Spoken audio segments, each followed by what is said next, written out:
Oh, wow. Folks, I'm Tarah Wheeler Van Vlack, and with me this week is Joni Barrott. I'm so glad to have her here this week with us. And what we're going to talk about this week is ageism in technology, some of the issues that older people face when they're getting into tech. So as a result,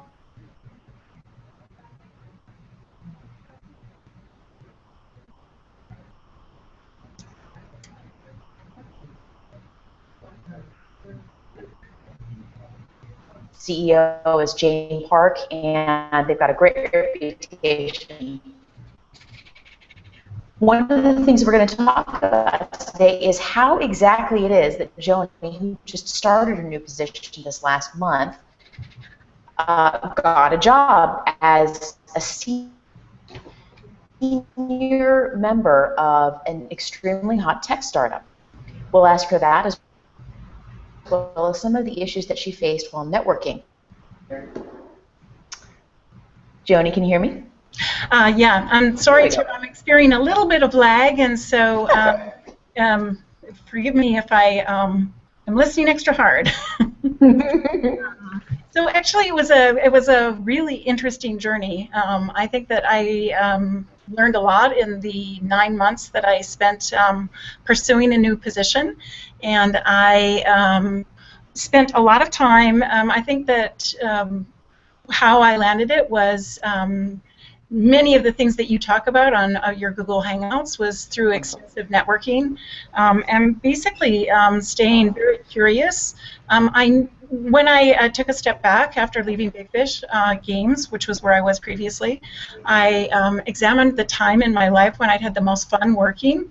And I just have always believed that work should be as fun as possible. And I had the most fun when I was working in a chaotic and fast-growing environment, like a startup. And so I decided that I wanted to learn as much as possible about the startup scene and what was happening in Seattle. And it was exciting to me to see how many avenues and opportunities that you have to get out and network and meet with people. It's extraordinary now that you can go to meetups and learn from CEOs because they'll come and spend their time talking and sharing their experiences. And you can learn very much about the way that they think and how they're trying to operate their company and what their mission is. It's far better than a job. You know, the old static way of sending your resume in on a website and just reading what they say as far as their mission and values, because very seldom does, you know, what the polished version of a website is versus the reality of working in the company. But when you can hear people talk, and that's how I met you, Tarah, was when we went to I think it was Eastside Entrepreneurs on a rainy evening, you know, last winter, hearing a CEO talk about playing poker. You know, you don't get that in a job interview. But that and networking with everyone that you know. So that following up with people to figure out what they're doing, reconnect with people that you've enjoyed in the past. And be helpful, which is one of the things that you have quite commonly as your theme. If you can reach out to people and find out kind of what they're doing currently, if there's a way that you can be helpful to them, and reconnect in a genuine way with people, it opens doors for you. And I'm seeing you frozen, so I'm hoping that you're getting what I'm saying here.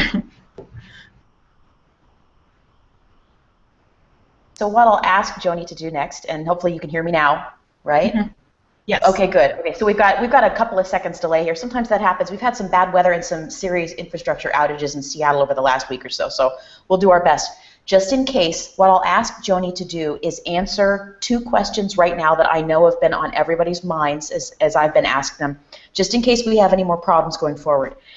There are 2 issues that have been brought up to me again and again about ageism in technology, Joni, that I feel like you've solved better than anybody else. And if there's only 2 questions you could answer today, answer them now, please. One of them is, how you handle discrimination in your job search. Some of the examples I saw were people assuming when we were at meetups together that you were someone who was there. We would be at cocktail gatherings and things like that. People would assume that you were not part of the group, and on one occasion, one of the staff, as a matter of fact. If you could talk about how you deal with issues of discrimination based on your age as you search for jobs and how you handle yourself with that, that would be wonderful. The other thing was you focus so strongly on attitude and being helpful that I'm amazed that you're able to succeed as well as you have, and just thrilled by your success. Can you talk about what it would be that would make somebody who is as mature as you wish to be part of technology that is often very raucous and occasionally immature? If you could answer those two questions, even if we have other tech difficulties, it'll really help people. Yeah. I think some of it is about the way that you approach life, too. So my approach to life has always been to be curious and try to learn new skills. So the other thing, too, is that there's a huge differentiation in today's world between people who have grown up as digital natives and those of us who have not. I didn't even own a computer until my youngest son was born, and I could not find information in the library that would tell me enough about the heart defects that he was born with for me to be able to cope with the situation that I had. His diagnosis was so rare that the books in the library were 10 years out of date. And what I did find, though, from buying a computer and I had the luck of having a mother-in-law who was a research librarian at Boeing at the time, who was on the internet when many people weren't, and she taught me how to search on the internet.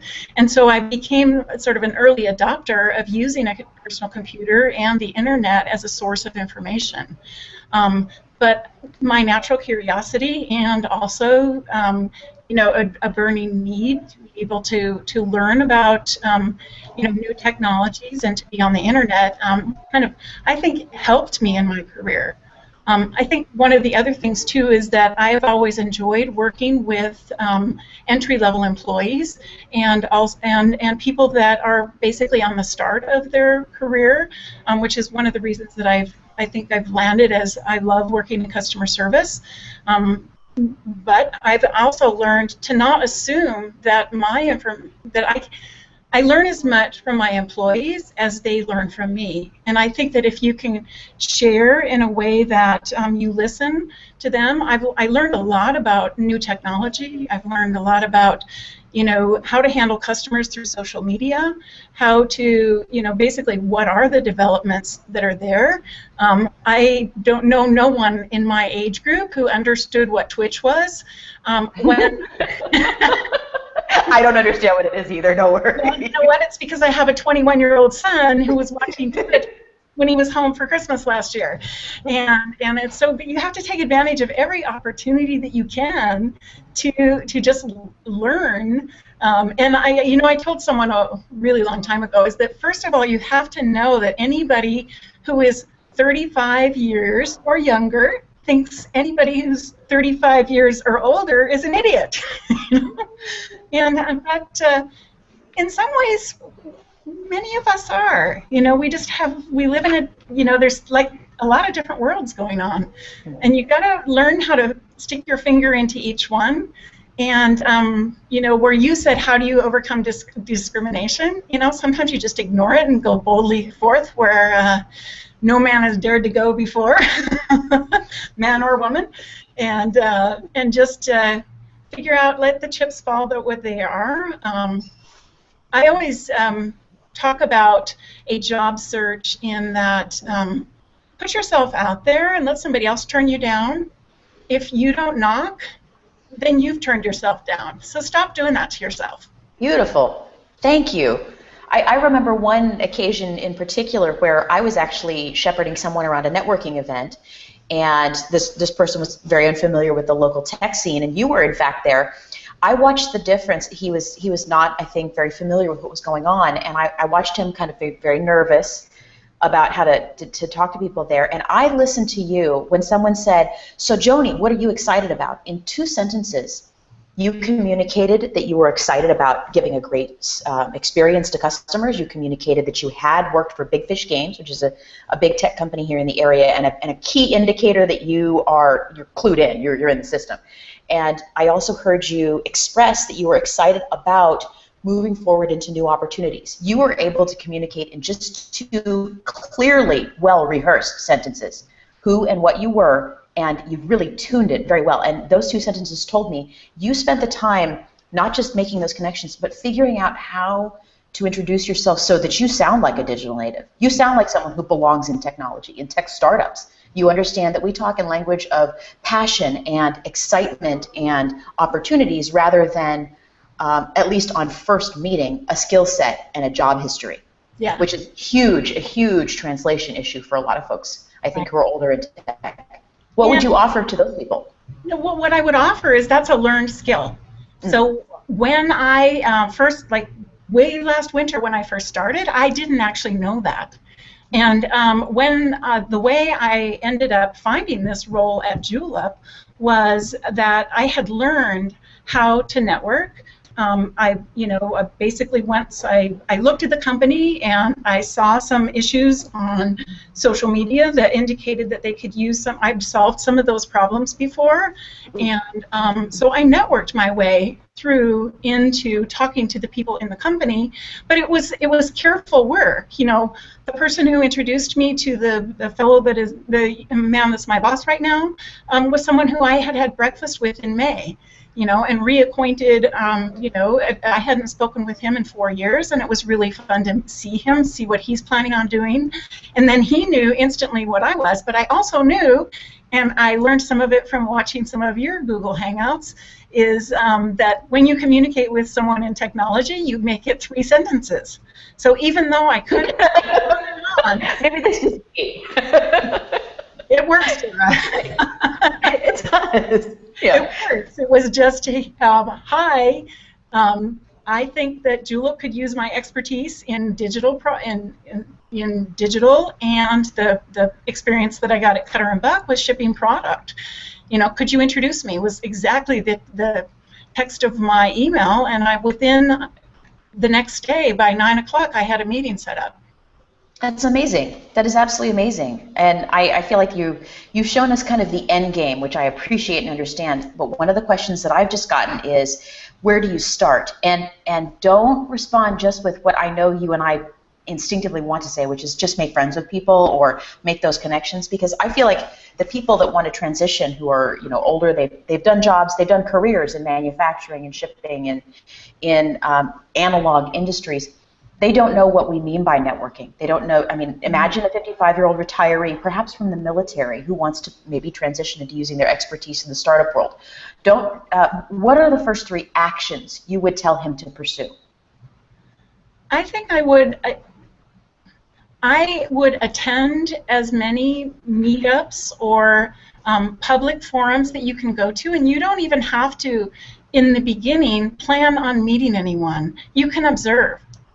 You can watch what people are doing, what they're saying to each other, and just learn more about how people network today. And honestly, there's so much video online that you can watch that shares with you. You can even watch replays of Startup Grind, which you don't get the networking aspect of it there, but you certainly can learn a lot more about how things work in the startup world. You can educate yourself, and also try to put it into context of what have you done for yourself lately to make you more. How do you understand the world you want to get into, rather than trying to showcase what you have done or who you have been in the past? Because in the long run, it contributes to what you have to offer, but it's a not need to know. It's not the way you're going to get the job. Better understanding the situation that you're trying to enter into, and then figuring out what talent, skills, and abilities you can offer, it will get you there better. And you're not going to get it by completing and polishing your resume. Thank you. Yeah. All right. No, absolutely. That's a perfect way to put it. And I think Joni is saying very clearly that 55-year-old man, that 70-year-old woman, you start with reconnaissance. You don't start just by sticking your hand out and putting business cards in people's hands. They're not going to go anywhere. They go someplace because the people behind them know who you are. They've had a chance to make an impression of you, and that takes time, true, but it's the way that you get the job. It's not just a shortcut to getting the job now. It's the only way to get the job now. And I see, Joni was very tactical, very strategic in what she did, and it was very intelligent. It's how you make it work now.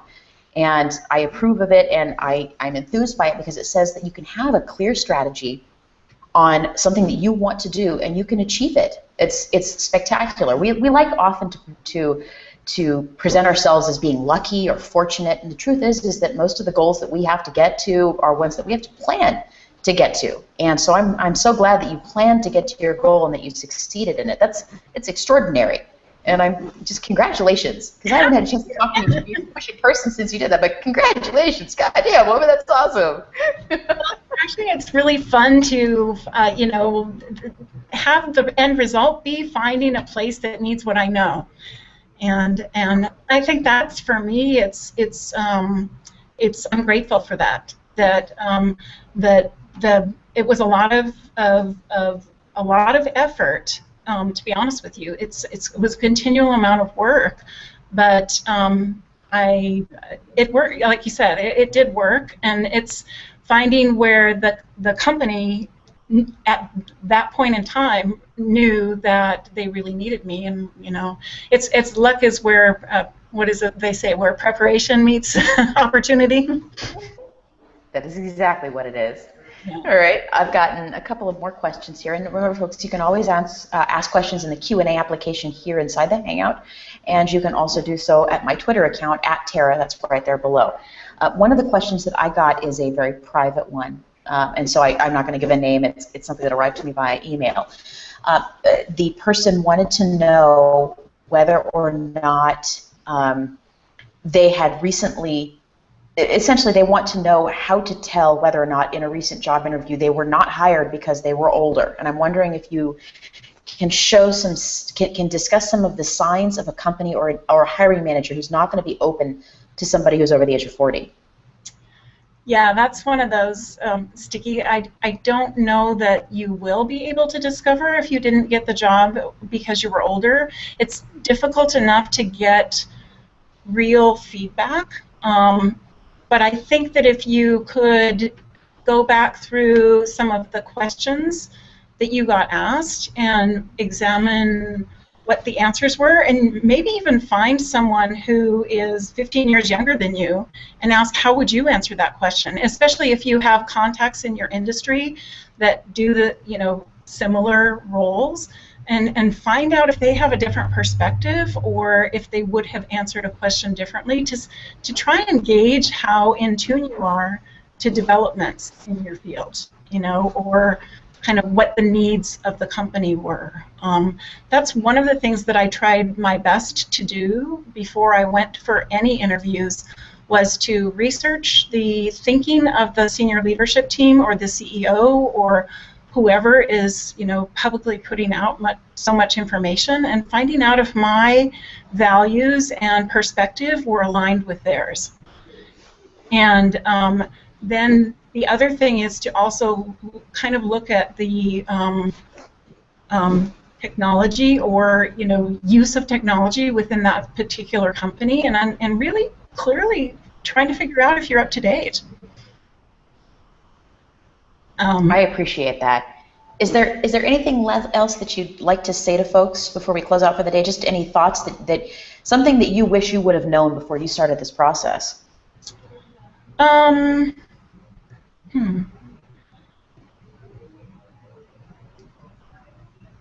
think that you truly have to be very open, and you have to ask more questions. One of the things that I think you have to be very careful about, particularly if you're not willing to dye your hair, or you can't erase the wrinkles when you get in a couple decades ahead, is to not patronize people.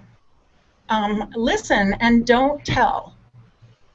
Don't assume if you've solved a problem that you can 20 years ago, you can solve the same problem the same way today. And much of the experience that you have, if you've worked in industry for the last 20 years, many of the technology companies are founded because they don't want to solve that problem the same way. They want to do it faster, better, cheaper. And that actually has a whole lot of promise and future for America if we can solve problems better, faster, cheaper through technology. One of the reasons that many of the entry-level jobs in America were outsourced is because it was cheaper labor overseas.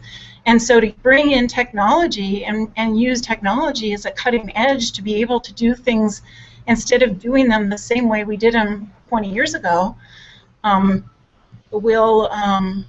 will be beneficial for us. And if you want to be a part of that, you really have to, not assume that your 30 years of working is as valuable as you think it is.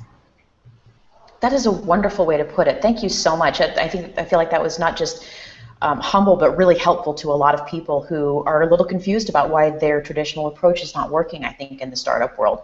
And I'm so grateful that you were able to be here today. I think that's an amazing way to put it. Don't assume that because you solved a given problem 20 years ago one way, that the same way of solving that problem is still valid now, or that you could.